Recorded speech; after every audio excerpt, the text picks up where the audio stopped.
Oh, now we're getting bigger and bigger and better. Bam. Now universities are asking us to come in and investigate. Higher learning scholars, doctors, PhDs are scared out of their minds and want to know what's going on.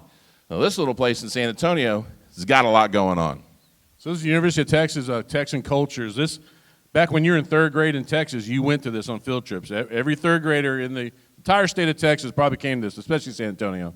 And it houses everything from all the cultures that inhabited Texas, the French, the Spanish, the Mexican, the, who else? The German, the French, everybody. Everybody. And it has all their different cultural artifacts. And they were having some issues. They were seeing things, they were hearing things, and they called us up to come check it out. Like I said, the University of Texas now is getting a hold of two guys from Texas to come investigate their museum. So the museum coordinator, the head of the museum, he calls us and says, hey, we just put an exhibit in the museum, and it's called The Creation in the Cosmos. And there was a very rich donor in the area who, his name was Red McCombs. I don't know if you know who he was, but very, very rich. He donated his collection of Caddo Native American pottery to the museum and for display. So they built this fake-looking cave, and they had glass. You walk through it. It was dark, and they would have all the pottery behind the glass. Well, he said that he even witnessed, and security guards have witnessed, a woman with buckskin, just like a Native American, was lying on the floor. They'd walk there after closing, and they'd walk past this woman, see her laying there, and double take, come back, and there's no one there. This kept happening. So they were starting to get scared. They have us come in. We didn't find that, but what we found was this. Now, this is an audio recording. It's like a preacher, right? Yeah. Or like an Indian. Not medicine. Not to be confused with medicine man. It's like a preacher, right? Yeah. Or like an Indian. Not medicine. Not to be confused with medicine man.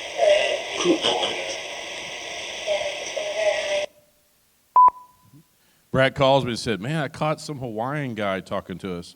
It sounds very Hawaiian, very phonetic, ku'a'at. And so we just started doing our research. We're like, ku'a'at, is that Native American? What is that? We started going through little dictionaries and references, and we found this phrase, ku'a'at, means welcome in Caddo, which is the pottery that was in there. Unbeknownst to us, we didn't know the Caddo language at all. It is the language of the Caddo, meaning welcome.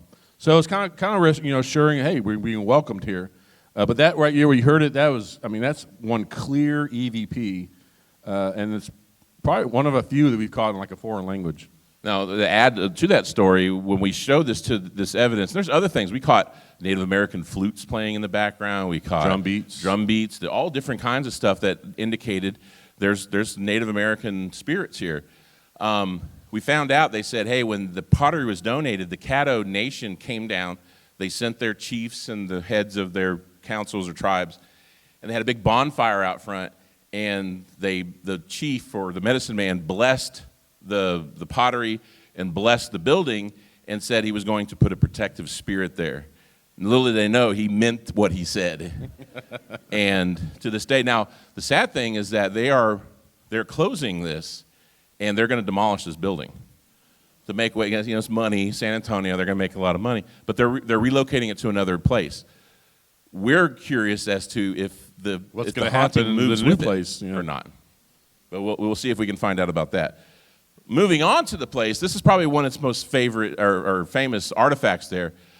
We talked about all the different cultures that were there. The French settled in the San Antonio area, a little town called Castroville, which is southwest of San Antonio. And there's an artifact in the Institute. It's an old horse-drawn hearse. And they were having problems. Everything they bring in, they have problems with. The back doors of the hearse were kept opening by themselves. So the security guards would walk by at night, the doors would be open, they close it, they go back around, it'd be open again, to the point where the other security guards were actually opening the doors and playing the pranks on the new guy. But it was really happening, and they called us in to say, hey, can you check it out? Now, this is a picture that we took when we were there of the back of the hearse. Now, what we noticed when we saw this picture is you see over there in the corner, underneath where it says French, on the corner, there's a guy standing there. He has dark hair, he has a suit, and it looks like he's wearing socks. Let me zoom in on him a little bit. See him right there? Now, the interesting thing about a dude wearing socks, well, first of all, he looks like he might be dressed up for a funeral. He looks like he might be part of the time, but why is he wearing socks? Well, back in the day, people were poor.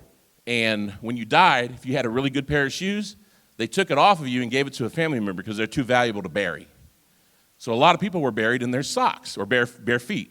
So it made sense. So we do EVP sessions in the area. I figured if he was French, he spoke French. I don't speak French. I could try. And another luck, we have someone on our team that spoke French, fluent French. Hector's girlfriend at the time, or wife at the time, Gretchen spoke French. So we said, hey, let's do an EVP in French and see what we get. And guess what? We got something. Dites-nous si vous êtes l'homme qui était ici autrefois. Vous êtes le petit homme qui était ici autrefois. Do it again. Dites-nous si vous êtes l'homme qui était ici autrefois. Vous êtes le petit homme qui était ici autrefois. Now, she told us the best translation that she could have of that in this very broken kind of French, which was very, you have Tex-Mex, which is a broken form of Spanish. They also had Tex-French, which is kind of a broken form of French that they spoke in the day. And it kind of translates to, I understand your brother's here.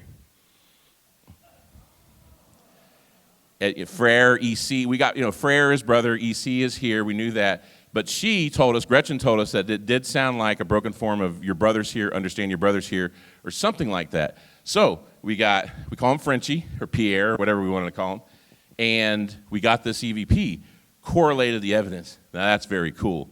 Now, we're gonna do an experiment with you guys. Is it time for the experiment? It is, isn't it? We'll set it up, though. Yeah, well, you go ahead and set it up. So you remember the picture of the hearse. So we thought, wouldn't it be cool to put a recorder in the hearse? Just let it run, just let it go. And we'll leave, and hours and hours and hours let this thing run. So we put it in there, we shut the doors, we walk off. We come back and get the recording. Now we caught something on this recording, and there's a festival there called the Folklife Festival, and thousands of people go to this thing. It's all the foods of the cultures and the dancers and all that good stuff. Well, first time in their history, they invited 2 ghost hunters to come to show the public what we found here at the Institute. And this next EVP we played, we showed that. There's a picture somewhere. I'm holding a boom box over my head, and there's probably 300 people just all staring at me like this, and I'm playing this EVP. But we found out that some people hear it and some people don't. Some people hear it very well. Some people, you can put headphones on them, and they still don't hear it. So we want to see if you hear it or not. We're going to play it for you. It's going to be very loud because there's a lot of people talking, and it's in the middle. And, of course, I put the little words up. But if you can hear it, we'll play it twice. Let us know. And the reason why you hear a lot of people talking, we literally caught the EVP as I'm putting it in, setting it down. So literally didn't have to sit there for hours. I caught it within 5 seconds of me putting it into the hearse.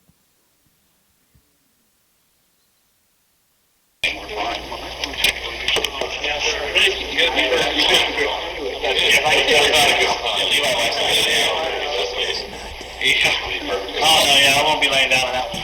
Yeah, we can go ahead. Talk to the coffin.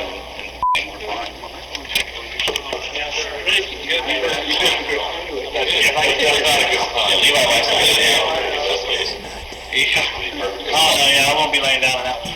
Yeah, we can go ahead. Talk to the coffin. You want to go?